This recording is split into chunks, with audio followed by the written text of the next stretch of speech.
Bismillahirrahmanirrahim. Assalamualaikum warahmatullahi wabarakatuh. Innal hamdalillah, sholatan wa salaman ala Rasulillah. La haula wala quwwata illa billah, amma ba'd. Alhamdulillah, segala puji bagi Allah Subhanahu wa taala. Di sore yang indah ini kita dapat bersama-sama melaksanakan puasa Ramadan. Alhamdulillah dengan keadaan sehat walafiat. Salawat serta salam selalu kita haturkan kepada junjungan kita, Nabi Agung, Nabi akhir zaman Muhammad sallallahu alaihi wasallam.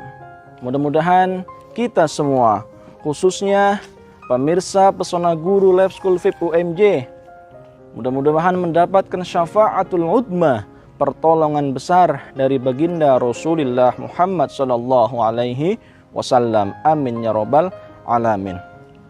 Teman-teman semua yang berada di rumah serta pemirsa Pesona Guru Live School VIP UMJ, di bulan puasa Ramadan tahun ini kita harus banyak-banyak sekali belajar. Supaya apa? Supaya ketika kita berpuasa kita mendapatkan pahala dan diterima oleh Allah Subhanahu wa taala. Kali ini Pak Said ingin menyampaikan tentang hadis pentingnya kita mencari ilmu. Thalabul ilmi fariidatun ala kulli muslimin. Kewajiban untuk mencari ilmu untuk kita sebagai orang-orang muslim. Supaya apa?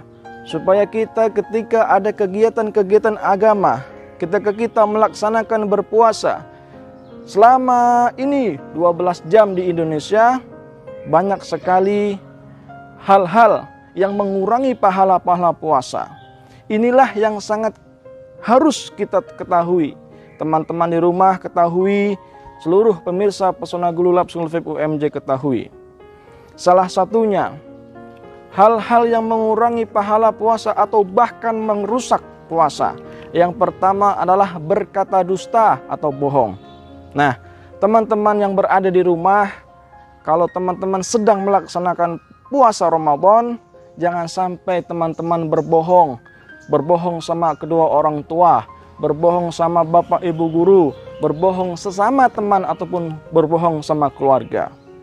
Kalau seandainya teman-teman berbohong di rumah, berbohong sama bapak ibu guru, nanti pahala puasa akan terkikis.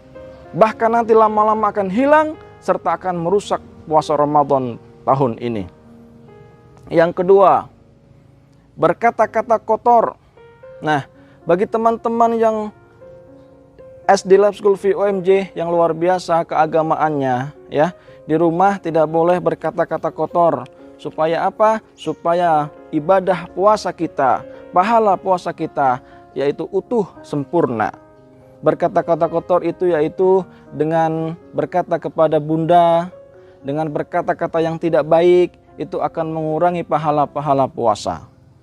Yang ketiga yaitu melaksanakan atau melakukan yang tidak pantas. Nah, di sini teman-teman harus mengetahui ketika ada orang-orang yang sedang melaksanakan sholat tarawih, sholat witir, melakukan yang tidak pantas apa? Ketika ada orang melaksanakan sholat tarawih, teman-teman iseng nih, ada sendal teman kita umpetin, ada sendal imam tarawih kita umpetin, ada sendal orang yang sedang sholat kita bawa pulang. Itu hal-hal yang tidak patut kita lakukan. Nah, itulah yang mengurangi hal-hal puasa. Nah, teman-teman semua, disinilah perlunya ilmu untuk mengetahui supaya puasa kita utuh pahala dan diterima oleh Allah Subhanahu wa taala. Yang hadis yang kedua yang ingin Pak Sair sampaikan yaitu tentang Al-Qur'an. Ya. A'udzubillahi minasyaitonirrajim. Bahkan ini Al-Qur'an, warattilil Qur'ana tartila. Membaca Al-Qur'an itu dengan pelan-pelan. Yang dimaksud pelan itu apa? Pelan bukan cuma sekedar bacaannya yang pelan. Nah, teman-teman di momentum bulan puasa ini banyak-banyak membaca Al-Quran dengan membaca yang baik, yang tartil, ya. Walaupun membacanya cepat, tetapi panjang pendeknya tepat. Ada sebuah kisah Yang pertama, ada satu anak, ya, ada satu anak, dia hidup bersama orang tuanya. Nah, anak ini adalah anak laki-laki dan orang tuanya inilah orang tua yang ahli Al-Quran. Orang tua ini menasihati anaknya dengan filosofi, dengan arti yang terdalam. Supaya apa? Supaya anak-anak bisa menerima dengan baik. Nah, kisahnya seperti ini teman-teman. Jadi ada dua anak, yang satu laki-laki dan satu perempuan, dan ada kedua orang tua.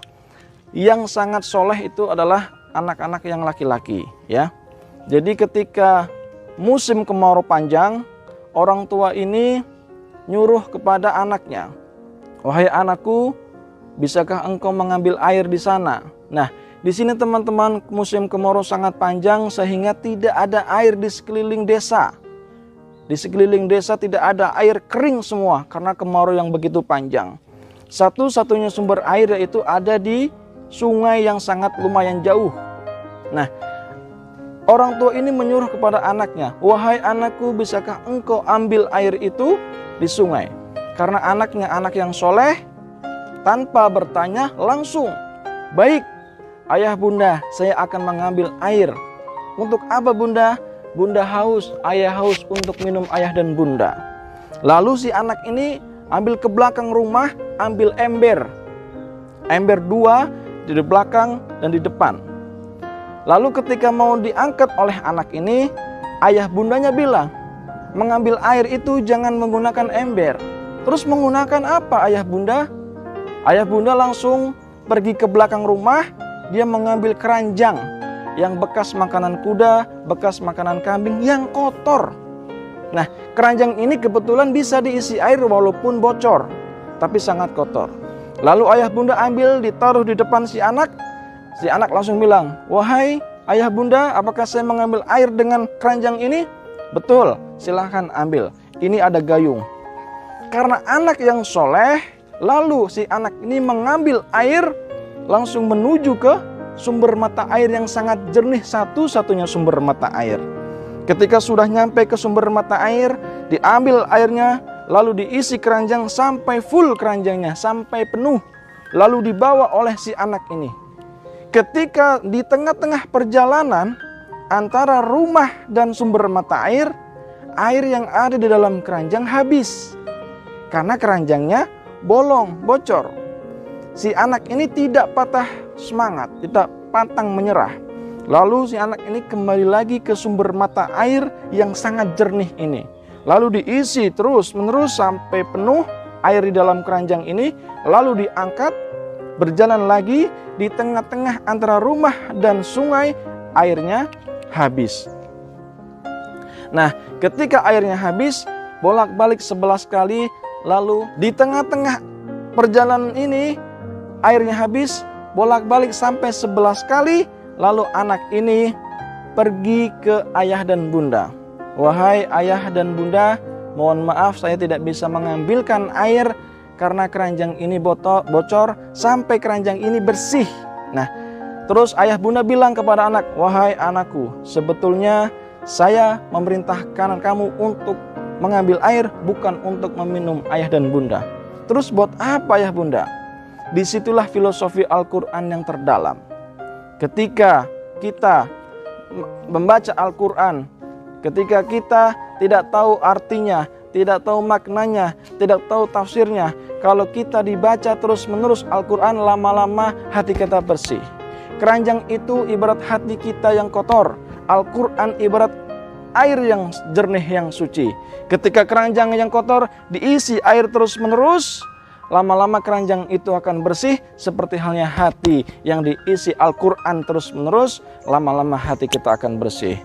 Baik teman-teman dan pemirsa Pesona Guru Lab School VIP UMJ, mudah-mudahan di dalam kisah ini, walaupun kita semua belum mengetahui arti, makna, tafsir Al-Quran, kita terus-menerus membaca Al-Quran pas momentum di bulan Ramadan ini, mudah-mudahan hati kita akan bersih seperti keranjang yang diisi air terus-menerus.